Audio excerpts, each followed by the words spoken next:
بہت ہی زبردست یہ دعا ہے، مجھے بڑی پسند ہے، اور یہ موسیٰ علیہ السلام نے تب کی جب وہ بے گھر تھے اور شادی بھی کرنا چاہتے تھے، ظاہر ہے سیٹل بھی ہونا چاہتے غیر تھے۔ شادی شدہ والوں کو آپ نسخہ دینے لگے؟ غیر شادی شدہ والوں کو بھی نسخہ اور ان امپلائڈ لوگوں کو بھی۔ تو دعا ہے جی، فقال ربی انی لما انزلت الی من خیر فقیر، وہ بولا پروردگار جو خیر بھی تو مجھ پر نازل کر دے میں اس کا محتاج ہوں۔ اب اس دعا کے حوالے سے دو تین انٹرسٹنگ پوائنٹس یہ ہیں کہ نمبر 1، یہ موسیٰ علیہ السلام نے تب کی when he did a good act.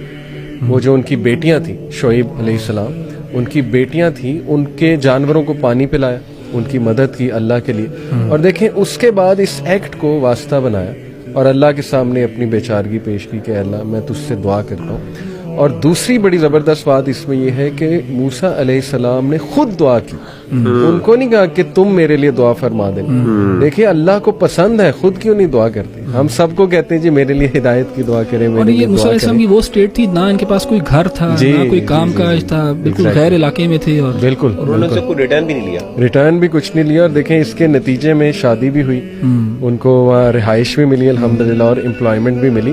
تو یہ دعا ضرور اس رمضان میں آپ لوگ کیجئے، رزق کے حوالے سے، اور ویسے بھی بہت زیادہ جو ہے یہ دعا کیجئے۔ So that's my request.